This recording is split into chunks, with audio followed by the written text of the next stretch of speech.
إن الحمد لله نحمده ونستعينه ونستغفره ونؤمن به ونتوكل عليه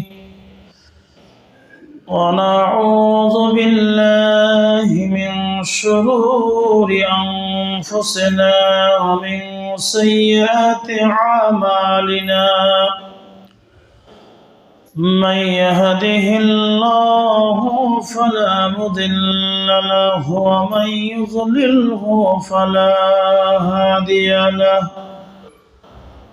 وأشهد أن لا إله إلا الله وحده لا شريك له وأشهد أن محمدًا عبده ورسوله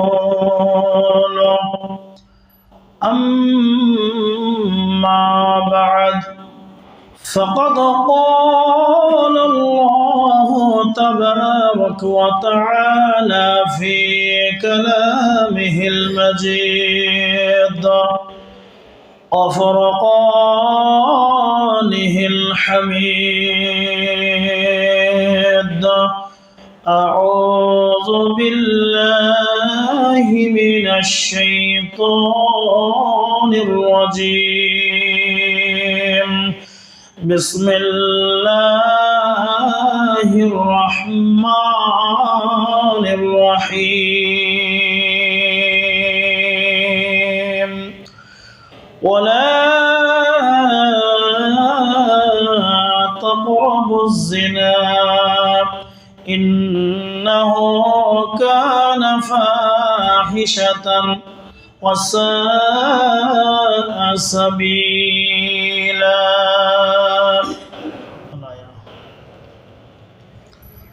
عن أبي هريرة رضي الله عنه قال قال رسول الله صلى الله عليه وسلم رجل قلبه معلق في المساجد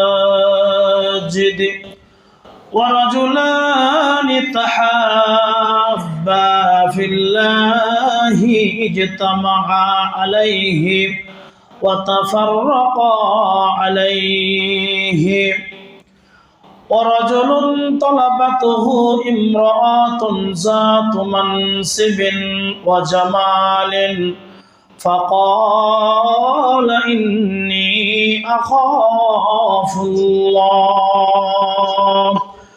ورجل تصدق أخفى حتى لا تعلم شماله ما تنفق يمينه ورجل ذكر الله خاليا ففاضت عيناه رواه البخاري উপস্থিত ব্রাদান ইসলাম তথা মুসলিম ভাতৃবৃন্দ, যাবতীয় গুণগান প্রশংসা হামদ সেই মহান পাক রব্বুল আলামিনের নিমিত্তে, যে রব্বুল আলামিন প্রতি জুমার ন্যায় আজকেও আমাদেরকে এই জামে মসজিদে একত্রিত হওয়ার তৌফিক এনায়েত করেছেন। সেজন্য আমরা সকলেই ছোট্ট করে উচ্চ স্বরে তার প্রশংসা আদায় করি, বলি আলহামদুলিল্লাহ। আল্লাহ রাব্বুল আলামিনের সংক্ষিপ্ত প্রশংসার পর দরুদ ও সালাম বর্ষিত হোক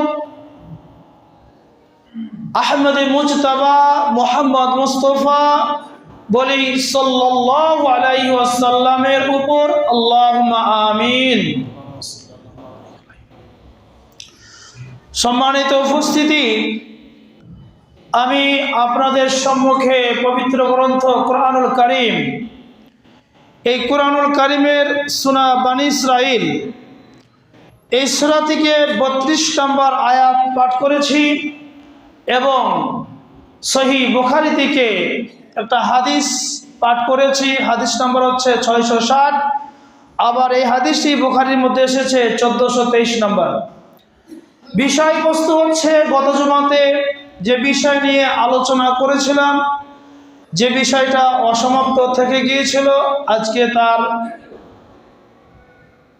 সমাপ্ত করব ইনশাআল্লাহ। যে 7 শ্রেণীর মানুষ আল্লাহ রাব্বুল আলামিনের রহমতের ছায়ায় কিয়ামতের দিন আশ্রয় পাবে। তার মধ্যে 2 শ্রেণী মানুষের কথা আলোচনা করেছিলাম। প্রথম শ্রেণী হচ্ছে ইমামুন আদিলুন, ন্যায় বিচারক, ন্যায়পরায়ণ বাদশাহ, ইনসাফ করেনেওয়ালা।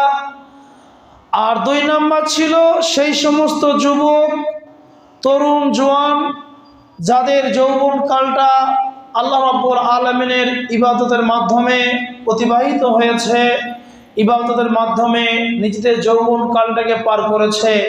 এই 2 শ্রেণীর কথা আলোচনা হয়েছিল। এখনো বাকি আছে 5 শ্রেণীর মানুষ, যারা সেই কঠিন দিন, কিয়ামতের দিন, 50,000 বছরে একটা দিন হবে, কোনো আশ্রয় থাকবে না একমাত্র আল্লাহ রাব্বুল আলামিনের সে রহমতের ছায়া বা আরশের ছায়া ব্যতীত। 3 নম্বরে যেটা আছে, সরাসরি বিষয়ের মধ্যে ঢুকে গেলাম। 3 নম্বরে আল্লাহ রাসূল বললেন, রাজুলুন কলবুহু মুআল্লাকুন ফিল মাসাজিদি, সেই ব্যক্তি যার অন্তরটা সর্বদা মসজিদের সঙ্গে সম্পৃক্ত আছে। মসজিদের সঙ্গে সম্পৃক্ত আছে, লেগে আছে বলে এই নয় যে সে সবসময় মসজিদে লেগে আছে, দেওয়ালে পিঠ ঠেকিয়ে আছে, তা নয়। তার অন্তরটা সব সময় মসজিদের মধ্যে থাকবে। যে জোহরের সালাত আদায় করলাম, আবার আসরে আসার জন্য তার মনটা সব সময় মসজিদে টানছে, যে কখন আসর আজান হবে, কখন আমি আবার জামাতে গিয়ে সালাত আদায় করব। আসর আদায় হয়ে গেল, আবার মাগরিবের জন্য তার মন টানছে, যে কখন মাগরিবের আজান হবে, কখন আমি মসজিদে যাব এবং সালাত আদায় করব। এইভাবে প্রতিনিয়ত তার অন্তরটা মসজিদের সঙ্গে জুড়ে থাকবে, লেগে থাকবে। যে চাইবে না যে আমার একটা ওয়াক্ত নামাজ কাজা হয়ে যাক বা ছুটে যাক, সবসময় সে চাইবে যে 5 ওয়াক্ত সালাত আমি যেন মসজিদে জামাত সহকারে আদায় করতে পারি। এরকম একটা মসজিদের দিকে তার টান থাকবে, যে ইবাদত বন্দেগী সব যেন মসজিদে গিয়ে করব। আপনি মাঠে ঘাটে হাটে বাজারে যেখানে গেছেন, আপনার মন কিন্তু সবসময় মসজিদের দিকে টানছে। কোনো ওয়াক্ত হয়তো আসতে পারলেন না, আপনি আফসোস করছেন, হায় রে আসতে পারলাম না, জামাত আমার ছুটে গেল, এই যে আফসোস করছেন। এই জন্য মনটা সবসময় যার মসজিদের সঙ্গে সম্পৃক্ত আছে, লেগে আছে, সদা সর্বদা সে মসজিদের কাজে নিয়োজিত থাকে, ইবাদত বন্দেগী সালাত যা কিছু সব মসজিদে এসে আল্লাহর ঘরে এসে আদায় করে। এইভাবে যার মনটা মসজিদের সঙ্গে লেগে থাকবে, আল্লাহ রাসূল সাল্লাল্লাহু আলাইহি ওয়াসাল্লাম বলছেন, ওই শ্রেণীর মানুষ কাল কিয়ামতের দিন সে আল্লাহ রাব্বুল আলামিনের রহমতের ছায়ায় তথা আরশের ছায়ায় আশ্রয় পাবে। রাজুলুন কলবুহু মুআল্লাকুন ফিল মাসাজিদি। 4th নম্বরে আল্লাহ রাসূল বললেন, ওয়ারাজুলানি তাহাব্বা ফিল্লাহি ইজতামা আলাইহি ওয়া তাফাররাকা আলাইহি। সেই 2 জন ব্যক্তি,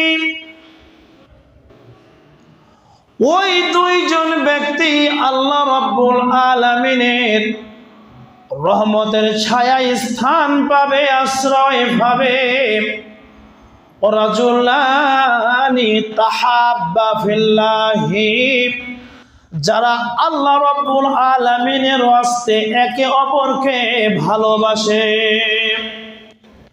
আল্লাহ রাব্বুল আলামিনের সন্তুষ্টি অর্জনের জন্য তার রিজামন্দি, তার নৈকট্য লাভের উদ্দেশ্যে যারা একে অপরকে ভালোবাসে, মহব্বত করে, ওয়া ইজতামা আলাইহি, তারা আল্লাহর রাস্তে একত্রিত হয়, ওয়া তাফাররাকা আলাইহি, এবং আল্লাহ রাব্বুল আলামিনের জন্যই তারা পৃথক হয়ে যায়। অর্থাৎ সেই ব্যক্তি কাউকে ভালোবাসবে আল্লাহর রাস্তে। কাকে? যে ব্যক্তি আল্লাহকে ভালোবাসে, আল্লাহর দ্বীনকে ভালোবাসে, নবীকে ভালোবাসে, শরীয়ত মোতাবেক জীবন যাপন করে, শরীয়ত বিরোধী কোনো কর্ম করে না, সেই ব্যক্তিকে ওই ব্যক্তি ভালোবাসবে। যে ব্যক্তি আবারও আল্লাহকে ভালোবাসে, অর্থাৎ দুইজন ব্যক্তি যখন আল্লাহকে ভালোবাসে, সে আল্লাহর ভালোবাসার ওয়াস্তে তারা একে অপরকে ভালোবাসবে। দুইজনের মধ্যে পৃথক তখনই হয়ে যাবে যখন একজন শরীয়ত থেকে নিজেকে সরিয়ে নেবে।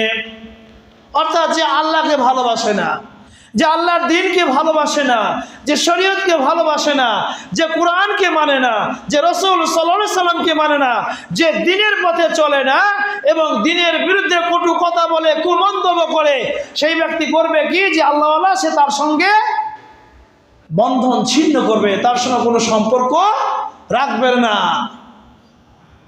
এক বন্ধু আর এক বন্ধুকে ভালোবাসে আল্লাহর ওয়াস্তে, যদি সেই ব্যক্তি আল্লাহকে ভালোবেসে দ্বীনের পথে থাকে তবে, আর যদি সেই ব্যক্তি দ্বীন থেকে বেরিয়ে যায়, বিশ্বাসঘাতকতা করে, তাহলে তার সঙ্গে কোনো সম্পর্ক থাকবে না। আল্লাহর রাস্তায় সে তার সঙ্গে কি করবে? সম্পর্ক ছেড়ে দেবে। অতাফাররাকা আলাইহি, আল্লাহর জন্যই সে কি করবে? পৃথক হয়ে যাবে, ওর সঙ্গে আর কোনো সম্পর্ক রাখবে না। এই জন্য ইহুদি নাসারাদের সঙ্গে আমাদের কোনো সম্পর্ক নাই।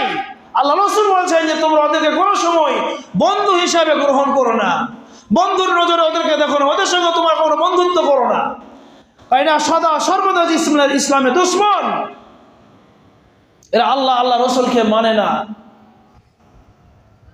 কিন্তু আজকে দেখুন তারাই হচ্ছে আমাদের অন্তরঙ্গ বন্ধু। তাহলে হাদিসের খেলাফ করলাম, যারা শরীয়তকে মানে না, আল্লাহকে মানে না, কোরআনকে বিশ্বাস করে না, দ্বীনকে যারা মানে না, তাদের সঙ্গে আমাদের কোনো সম্পর্ক থাকতে পারে না, তাদের সঙ্গে আমাদের কোনো সম্পর্ক থাকবে না। যদি সেই সম্পর্ক রাখি, সেই বন্ধুত্ব রাখি, তাহলে এই হাদিসের খেলাফ হয়ে যাবে। আল্লাহ রাসূল বললেন, রাজুলানি তাহাব্বা ফিল্লাহি ইজতামা আলাইহি ওয়া তাফাররাকা আলাইহি, ওই দুইজন ব্যক্তি আল্লাহর ওয়াস্তে একে অপরকে ভালোবাসবে, আল্লাহর ওয়াস্তে একত্রিত হবে, এক জায়গায় জমা হবে, আবার আল্লাহর ওয়াস্তে, আল্লাহর জন্যই তারা পৃথক হয়ে যাবে, আলাদা হয়ে যাবে। তাহলে ওদের সঙ্গে আমাদের কোনো সম্পর্ক থাকবে না যারা দ্বীনের পথে নেই। এমনি মুখে ভালোবাসা আছে, ঠিকই আছে, কিন্তু বন্ধুত্ব, অন্তরঙ্গ বন্ধুত্ব তাদের সঙ্গে আমাদের হতে পারে না। কারণ আগুন আর মোম কখনো এক জায়গায় থাকে না। আগুনের পাশে মোম রাখবেন, মোম গলে যাবে, শেষ হয়ে যাবে। অতএব মোম আর আগুন এক জায়গায় রাখা যাবে না। এটা হচ্ছে 4 নম্বর। 5 নম্বরে আল্লাহ রাসূল বললেন, ও রাজুলুন তালাবাতুহু ইমরাতুন যাতু মানসিবিন ওয়া জামালিন ফাকালা ইন্নী আখাফুল্লাহ। 5 নম্বরে আল্লাহ রাসূল বললেন, ওই ব্যক্তি কাল কিয়ামতের দিন, যেদিন কোনো ছায়া থাকবে না, আল্লাহ রাব্বুল আলামিনের রহমতের ছায়া ছাড়া, সেই দিন ওই ব্যক্তি আল্লাহ রাব্বুল আলামিনের ছায়ায় আশ্রয় পাবেন। যে ব্যক্তি কোনো উচ্চ বংশ নারী, সুন্দরী নারী, তার মনস্কামনা পূরণ করার জন্য, তার মনের খিদা, তার মনের খায়েশ মেটানোর জন্য কাউকে আহ্বান করে, কাউকে তার বাড়িতে ডাক দেয়, আর সেই ব্যক্তি বলে ইন্নী আখাফুল্লাহ, আমি আল্লাহকে ভয় করি, আল্লাহর রাস্তায় আমি তোমার সঙ্গে ওই নোংরা কাজ করতে পারবো না, ওই অশ্লীল কাজ আমার দ্বারাই হবে না, আমি আল্লাহকে ভয় করি। যে কোন সুন্দরী নারী তার মনের বাসনা পূরণের জন্য বাড়িতে আহ্বান করে কোনো যুবককে, কোনো পুরুষকে, যে এসো আমার সঙ্গে তুমি কুকর্মে লিপ্ত হয়ে মনের খায়েশ মেটাও, আমাকে সুখ দাও, আমাকে আনন্দ দাও, বিনিময়ে আমি তোমাকে কিছু উপঢৌকন দেবো, কিছু হাদিয়া বা কিছু টাকা তোমাকে আমি দেবো, তুমি এসো। তখন সেই ব্যক্তি বলে কি, ইন্নী আখাফুল্লাহ, আমি আল্লাহকে ভয় করি, এটা আমার দ্বারাই সম্ভব হবে না। আজকে দেখুন, আজ কম বেশি আমরা সবাই এই কাজে ফেসে গেছি। আজকে আমাদের সমাজে সব থেকে যেটা নোংরা কাজ চলছে সেটা হচ্ছে পরকীয়া। সবচাইতে গোপন পথে আজকে ব্যভিচারকে আমরা ডেকে নিয়ে এসেছি। স্বামী বিদেশে আছে, প্রবাসে জীবন যাপন করছে, বিশ্বাস করে স্ত্রীকে বাড়িতে রেখে গেছে, সেখানে সে মাথার ঘাম পায়ে ফেলে 8 ঘন্টা 10 ঘন্টা সে ডিউটি করছে, মাসে মাসে তার অ্যাকাউন্টে টাকা পাঠিয়ে দিচ্ছে, আর দিকে তার স্ত্রী করছে কি, একটা পরপুরুষের সঙ্গে পরকীয়ায় লিপ্ত হয়ে আছে। ওদিকে সে মেহনত করে টাকা পাঠাচ্ছে, আর এদিকে মনের খায়েশ মেটানোর জন্য একটা পুরুষ ভাড়া করে তার মনের কামনা বাসনা সে পূরণ করছে। আহারে, আজকে আমাদের সমাজ কোথায় চলে গেছে? অধঃপতনের অতল তলে তলিয়ে গেছে আজকে আমরা। আজকে আমাদের সমাজের মধ্যে সব থেকে এই ভাইরাসটা বেশি, যে পরকীয়া। একে অপরের মধ্যে পরকীয়া চলছে, কেউ বুঝতেই পারে না কি হচ্ছে, অতি গোপনে এই কাজগুলো চলছে। পুরুষ সে তো সুযোগ সন্ধানী, সে তো সুযোগ নেবেই, সে তো সুযোগের অপেক্ষায় আছে, তার আল্লাহ বলে ভয় তো নেই। আজকে আমরা দেখুন, কম বেশি হয়তো 80% আজকে আমরা এই কর্মে লিপ্ত আছি। কাকে আপনি বিশ্বাস করবেন? কার প্রতি আপনি বিশ্বাস রাখবেন? যে স্ত্রীকে আপনি বিশ্বাস করে বাড়িতে রেখে গেলেন, সেই স্ত্রী পরক্রিয়ায় লিপ্ত রয়েছে। আপনি মেহনত করে টাকা পাঠাচ্ছেন, আর এদিকে মস্তি করছে। আল্লাহ রাব্বুল আলামিন বলেন, বিসমিল্লাহির রহমানির রহিম, ওয়ালা তাকরাবুজ জিনা ইন্নাহু কানা ফাহিশাতান ওয়া সাআ সাবিলা। সূরা বনী ইসরাঈলের 32 নম্বর আয়াত। আল্লাহ রাব্বুল আলামিন বলেন, ওয়ালা তাকরাবুজ জিনা, তোমরা জিনা ব্যভিচার কুকর্মের নিকটবর্তী হয়ো না। ওই কাজে লিপ্ত হওয়া তো দূরে থাক, তোমরা ওর কাছেও যাবে না। যেমন আদম আলাইহিস সালামকে বলেছিলেন আল্লাহ রাব্বুল আলামিন, ওয়ালা তাকরাবা হাযিহিশ শাজারাতা, তোমরা ওই গাছের নিকটে যাবে না। এটা বলে নাই যে তোমরা ওই গাছের ফল খেতে পাবে না। যদি বলতো যে তোমরা ওই গাছের নিকট যাবে, যাও, কিন্তু ওই গাছের ফল তোমরা খাবে না। কিন্তু আল্লাহ রাব্বুল আলামিন বললেন যে তোমরা ওই গাছের নিকটেই যাবে না। ফল খাওয়া তো দূরে থাক, ফল খাওয়া তো অনেক দূরের কথা, ওই গাছের নিকটে তোমরা যাবে না। আল্লাহ রাব্বুল আলামিন ঠিক সে অনুরূপ ওইরকম বাক্য নিয়ে আসলেন, ওয়ালা তাকরাবুজ জিনা, তোমরা জিনার নিকটবর্তী হবে না। জিনা করা তো দূরে থাক, ব্যভিচার করা তো দূরে থাক, যেখানে পতিতালয় আছে সেই রাস্তা দিয়ে তোমরা যাবে না। ওর পাশ দিয়ে তোমরা যাবে না। আজকে যাবে, কালকে যাবে, 2 দিন যাবে, 3 দিনে দিনে তোমার মনের মধ্যে একটা খায়েশ জন্ম নেবে। যখনই ওই রাস্তা দিয়ে আপনি হাঁটবেন এবং প্রতিটা নারীদেরকে দেখবেন, বিভিন্ন তারা সাজসজ্জা করে বসে আছে, 2 দিন 3 দিন হয়তো আপনি খুব সতর্কভাবে চলবেন, কিন্তু কতদিন চলবেন সেই পথ দিয়ে?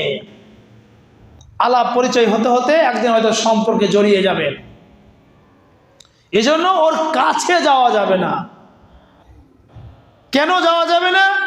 ইন্নাহু কানা ফাহিশাতান, আল্লাহ রাব্বুল আলামিন বললেন এই কাজটা হচ্ছে খুব নোংরা কাজ, ওয়াসাআ সাবিলা, এবং এই পথটা হচ্ছে জঘন্য পথ।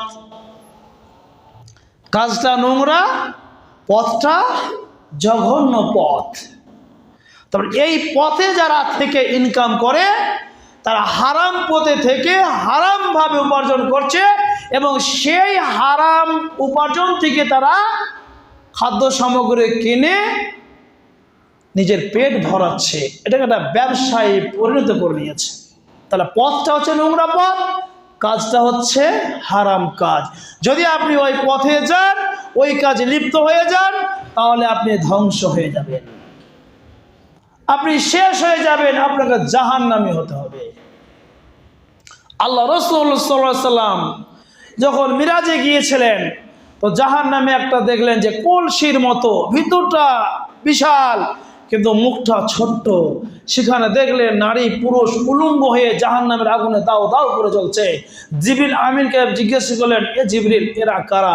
বলে এরা হচ্ছে ব্যভিচারিণী, এরা ওই সমস্ত নর নারী, পুরুষ এবং নারী যারা দুনিয়াতে থাকাকালীন জেনা ব্যভিচার করেছে। মুখটা ছোট্ট কলসির মতো এবং ভিতরটা কিন্তু বিশাল, দাও দাও করে জাহান্নামের আগুন জ্বলছে, আর তারা সেই জাহান্নামের আগুনে আযাব সহ্য করছে, ভোগ করছে। এজন্য আল্লাহ রাব্বুল আলামিন বললেন, তোমরা ব্যভিচার করা তো দূরে থাক, ওর নিকটবর্তী তোমরা হবে না, কারণ এটা হচ্ছে একটা নোংরা কাজ, জঘন্য পথ, খারাপ পথ। এই পথে যদি তুমি নেমে যাও, তুমি ধ্বংস হয়ে যাবে। যে কথার আগেই বললাম যে আগুনের পাশে যদি মোম রাখা হয়, তাহলে সে মোম কিন্তু আস্তে আস্তে গলবেই গলবে। সেই মোমটাকে আর ঠিক রাখা যাবে না। যখনই সেই মোমের তাপ লাগবে, আগুনের তাপটা লাগবে, মোম দেখবেন একটা সাইড দিয়ে গলতে শুরু করছে। অতএব আপনি যখনই ওই পথ দিয়ে হাঁটবেন এবং ওদের পাশ দিয়ে যখনই যাবেন, 2-4 দিন যেতে যেতে যেতে যেতে যখন পরিচয় হয়ে যাবে, ওদের সংস্পর্শে চলে আসবেন, তখন কিন্তু আপনি শেষ হয়ে যাবেন। মোম যেরকম গলে শেষ হয়ে যাবে আগুনের কাছে, আপনিও ঠিক ওদের কাছে যখনই যাবেন শেষ হয়ে যাবেন। এই জন্য আল্লাহ রাসূল বলছেন, আর নিশা ও হিবালতুশ শয়তান, মেয়েরা হচ্ছে শয়তানের ফাঁদ, এদের ফাঁদে যারা পড়ে যাবে সেই ফাঁদ থেকে বেরিয়ে আসা মুশকিল। জালের মধ্যে যদি মাছ আটকে যায়, সে মাছের জন্য জাল ছিঁড়ে বেরিয়ে যাওয়া কষ্টকর হয়, ঠিক এদের ফাঁদে যারা পড়ে যাবে, এই পরকীয়ায় যারা লিপ্ত হয়ে যাবে, পতিতালয়ে যারা যেতে শুরু করবে, ওখান থেকে বেরিয়ে আসা কঠিন হয়ে যাবে, আপনি আর বেরিয়ে আসতে পারবেন না। আপনার মন সব সময় ওই দিকে চাইবে। এই জন্য বলা হচ্ছে যে ওর নিকটে যাবে না তোমরা। তো আল্লাহ রাসূল সেই কথাই বললেন যে ওই সমস্ত ওই ব্যক্তি কাল কিয়ামতের দিন আল্লাহ রাব্বুল আলামিনের আরশের ছায়ায় আশ্রয় পাবে, যে ব্যক্তিকে কোনো সুন্দরী উচ্চ বংশীয় নারী তার মনের কামনা বাসনা পূরণ করার জন্য তাকে আহ্বান করবে, আর সে তৎক্ষণাৎ বলবে, ইন্নী আখাফুল্লাহ, আমি আল্লাহকে ভয় করি, আমার দ্বারা এই কাজ করা সম্ভব হবে না, এটা আমার পক্ষে সম্ভব নয়। যদি সে নিজেকে ওখান থেকে বাঁচিয়ে নিতে পারে, তাহলে ওই ব্যক্তি কিন্তু আরশের ছায়ায় আশ্রয় পাবে। 6 নম্বরে আল্লাহ রাসূল বললেন, ওয়ারাজুলুন তাসাদ্দাকা আখফা হাত্তা লা তা'লামা শিমালুহু মা তুনফিকু ইয়ামিনুহু। 6 নম্বরে ওই ব্যক্তি কাল কিয়ামতের দিন আল্লাহ রাব্বুল আলামিনের ছায়ায় আশ্রয় পাবে, যে ব্যক্তি দান করে, সদকা করে অতি গোপনে, আখফা রাজুলুন তাসাদ্দাকা আখফা, অতি গোপনে যে ব্যক্তি দান করে, হাত্তা লা তা'লামা শিমালুহু মা তুনফিকু ইয়ামিনুহু, যে ডান হাত দান করবে বাম হাত জানতে পারবে না। এত গোপনে সে দান করলো যে ডান হাতে দান করলো, মা তুনফিকু ইয়ামিনুহু, যে সে যা কিছু ডান হাতে দান করলো, লা তা'লামা শিমালুহু, বাঁ হাত জানতে পারলো না। অর্থাৎ খুব গোপনে সে মসজিদে, মাদ্রাসায়, এতিমখানায় অনাথ এতিমদেরকে সে সাহায্য করলো, যথেষ্টভাবে সহযোগিতা করলো, কিন্তু খুব গোপনে। তার সঙ্গে সম্পর্ক আল্লাহর, দুনিয়াতে তার নাম কামানোর ইচ্ছা নেই। দান দেখা দেখেও করা যায়, এই নয় যে দেখা দেখি দান করা যায় না, তা নয়, দেখা দেখেও দান করা যায়, কিন্তু গোপনে কেউ যদি দান করে তাহলে তার জন্য একটা আলাদা মর্যাদা রয়েছে, কি যে সে কাল কিয়ামতের দিন ওই ছায়াতে আশ্রয় পাবে, স্থান পাবে। এটা তার হচ্ছে একটা এক্সট্রা মর্যাদা। কিন্তু আজকে আমরা এই হাদিসটার একটা সুযোগ নিয়ে নিয়েছি। আমার দেওয়ার ক্ষমতা আছে 5,000 টাকা, আমি বেনামে 1,000 টাকা দিয়ে দিলাম। বন্ধু আমার, আল্লাহ কিন্তু অন্তর্যামী। ভাবছেন আমি যদি প্রকাশ্যে বলি যে আব্দুর রহমান 1,000 টাকা দিয়েছে, আমরা বলবো আরে ও তো 5,000 টাকা তার ক্ষমতা রাখে, আল্লাহ তো ওকে দিয়েছে, হয়তো আবার ওকে ডেকে নিলাম যে ভাই আপনি আসুন আরো কিছু দিয়ে যান। আপনার দেওয়ার ক্ষমতা আছে, ইন্নাল্লাহ আলিম বিজাতিস সুদূর, নিশ্চয় আল্লাহ রাব্বুল আলামিন অন্তর্যামী। আপনার 5,000 টাকা দেওয়ার ক্ষমতা আছে, আল্লাহ আপনাকে সেই সামর্থ্য দিয়েছে, আপনি বেনামে সেটাই দিয়ে দেন। এটা নয় যে 5,000 টাকার ক্ষমতা আছে, আমি 1,000 টাকা বেনামে দিয়ে দিলাম, ব্যাস কেউ জানতে পারলো না। আল্লাহ কিন্তু জানছে কত বড় বখিল। এইরকম নিয়ত নিয়ে যদি ভাবেন যে আমি আরো সে ছায় আশ্রয় পাবো, কখনোই পাবেন না, কারণ আপনার নিয়ত ঠিক নেই। আপনার নিয়ত ঠিক নেই, নিয়তই গোলমাল। ইন্নামাল আমালু বিন্নিয়াত, বুখারীর একবারে প্রথম হাদিস, যে আপনার যা কিছু কর্ম হবে সব কিছু নিয়তের ওপর। আপনি বাজার যাবেন, কি বাজার করবেন, বাড়ি থেকে সব কিছু নিয়ত হয়ে গেছে, কিভাবে যাবেন সব কিছু মনে মনে নিয়ত হয়ে গেছে আপনার। এজন্য ডিজিটায় দান করবেন, প্রকাশে যেটা করছেন সেটা গোপনীয়ভাবে করেন, নাম প্রকাশের দরকার নেই। নিয়তটা ঠিক রাখুন যে আমি আল্লাহর হস্তে দান করছি।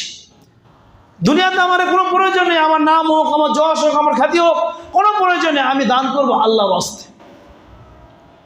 ওইভাবে যদি দান করেন, আল্লাহ রাব্বুল আলামিন বলছেন যে এমনভাবে সে দান করলো যে ডান হাত দান করলো, বাম হাত জানতে পারলো না, সেই ব্যক্তি কিন্তু আরশের ছায়ায় আশ্রয় পাবে। 7 নম্বরে আল্লাহ রাসূল বললেন, ওয়ারাজুলুন যাকারাল্লাহ খালিয়ান ফাফাযা বাইনাহু। আর 7 শ্রেণীর মানুষ হচ্ছে ওরা বা ওই ব্যক্তি যে অতি নির্জনে আল্লাহ রাব্বুল আলামিনের জিকির করে, আল্লাহ রাব্বুল আলামিনকে স্মরণ করে, আর যার ফলে তার 2 চোখ দিয়ে অশ্রুধারা বইতে থাকে।